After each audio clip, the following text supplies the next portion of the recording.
produce.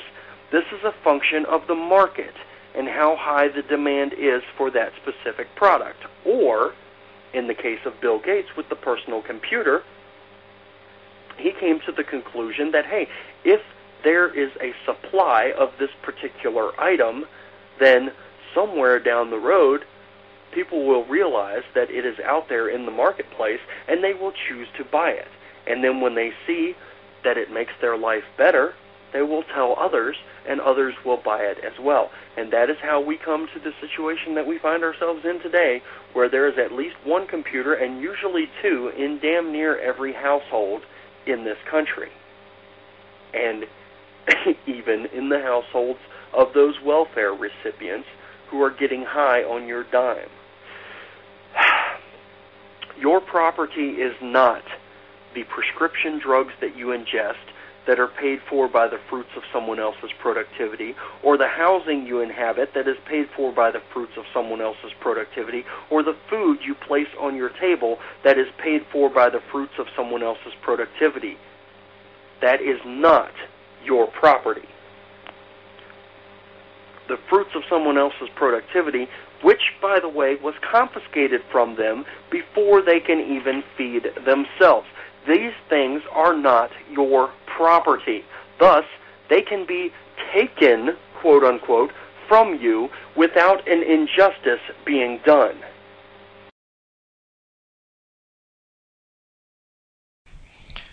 Now, that was the Nick that was being referred to. There was a host on the CB Media Network a long time ago.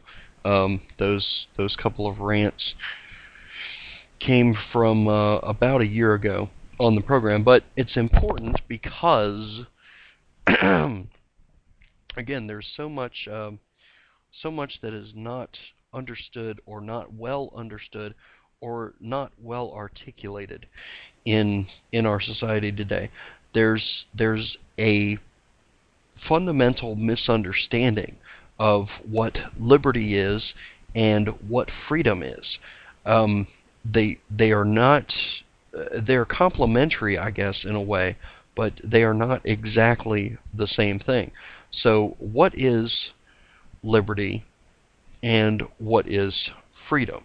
I've got a little clip here that kind of goes to explain a little bit about the difference between the two. And this is something we need to understand, because while we have people running for office that say, oh yeah, I'm all about freedom, and I'm going to make sure that you can enjoy your freedoms, etc., that's not good enough.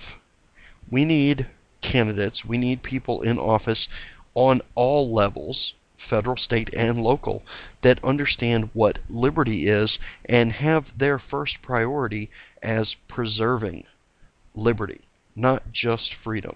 So take a listen to hear a little bit about the difference between the two. He certainly doesn't. You can spend 8 to 10 hours a day researching your topics for your shows. But if those 8 to 10 hours are spent pulling up the Daily Kos and the Huffington Post and what's the other one? Talking Points Memo and several of these other admittedly flaming leftist sites,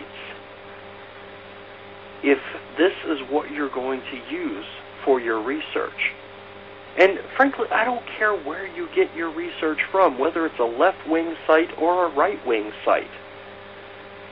If you get your research from those sites, the main thing that you need to do is, number one, analyze them critically. Apply rational thought.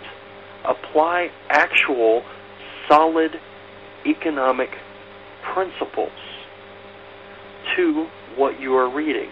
Apply solid political principles to what it is you are reading. Don't simply read it and say, hey, here's my research, and put it out on the air as fact.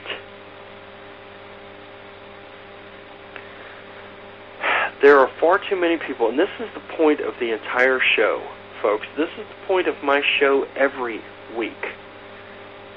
Every single week, there are people in this country that suffer from a particular ailment which constitutes the latter half of Bastiat's simple axiom on economics.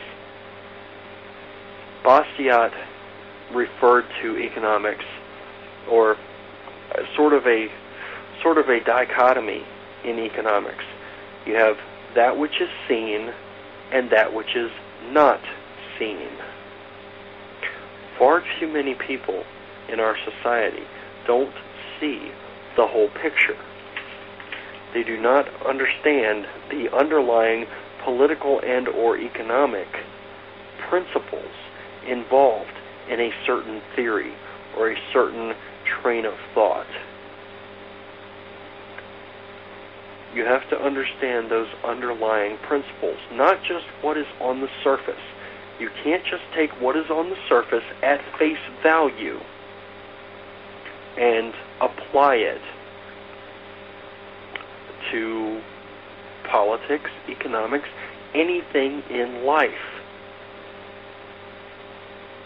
Because nothing in life, folks, this is what I've been trying to get across on this program for almost 2 years now. Nothing in life can be taken at face value. Well, I take that back. You can take things at face value, but you are going to be grossly underestimating whatever it is you take at face value. There is always more beneath the surface.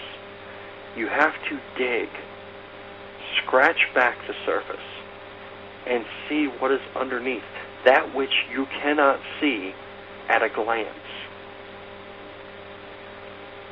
Again, as I have explained in mostly economically throughout this show tonight, none of these concepts are hard to understand.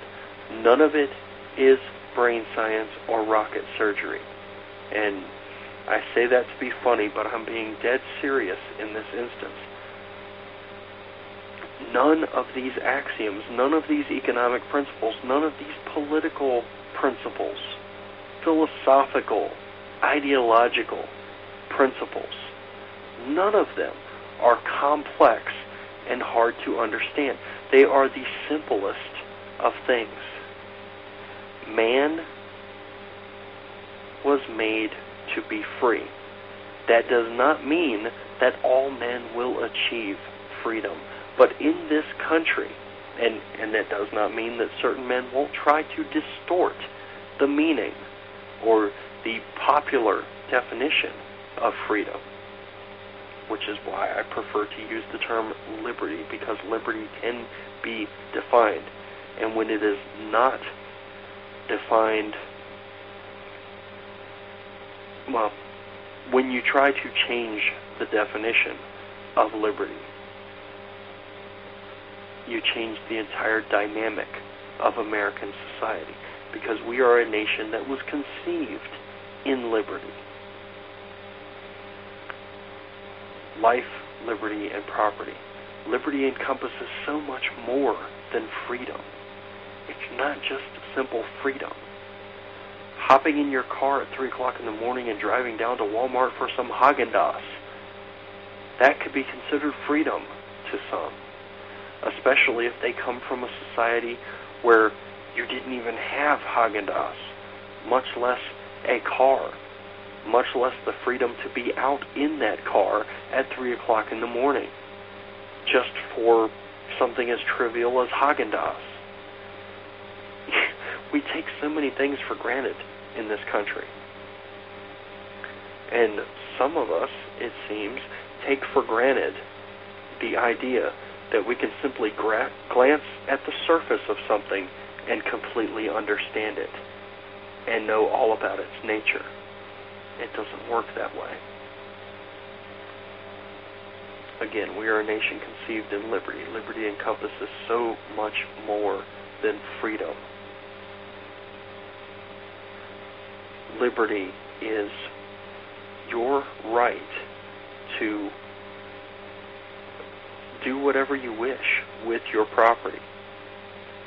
Shrink it, expand it, or utterly destroy it is your choice.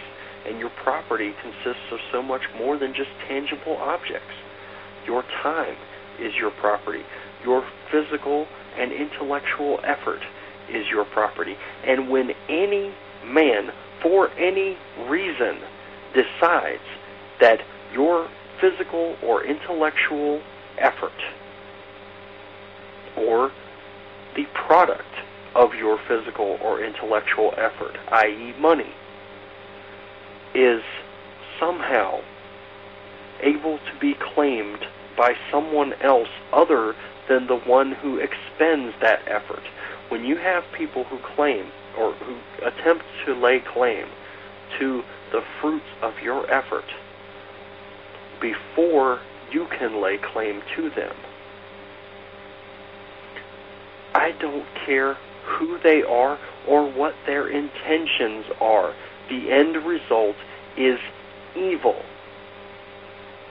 The end result is a violation, and I mean that in the crudest sense of the term, a violation, a raping of your liberty.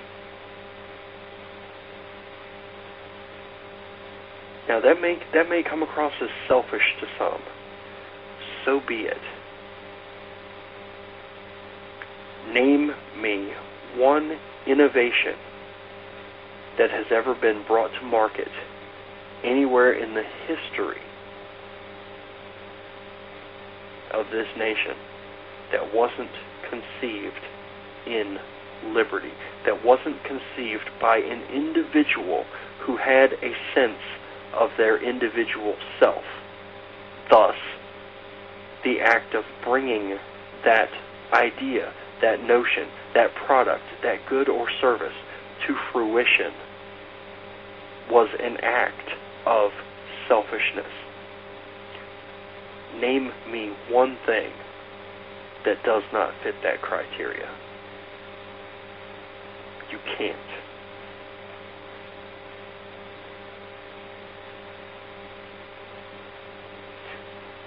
Man lives by, number one, his intellect, because you have to understand what is going on around you before you can understand what to do about it. And number two, the product of a man's intellect and physical effort provides a means for exchange, the free market. Government has stepped in the way of the free market. They did so a long time ago. It's that train going down the tracks, the engine of the free market that would pull along however many cars you stack behind it, as long as you allow the wheels to move and as long as you allow the fuel to be put into that engine. That engine has been placed by the government at the rear of the train, and boxcar upon boxcar of bureaucrats and their corollary bureaucracies have been placed in front of it, and the caboose has been placed at the head of the train again. The government does things the exact opposite way of the free market. But because government has done that, and expect the engine to push all of that load without fuel, by denying it fuel, that is one of the greatest culprits, one of the biggest culprits, and one of the most egregious acts that a government can perform. But that's one of the greatest culprits in what is going on in our society economically today. And this is why I talk about economics so much on this show, because everything else flows from that. Everything else flows from your ability to trade value for value. All right, and the reason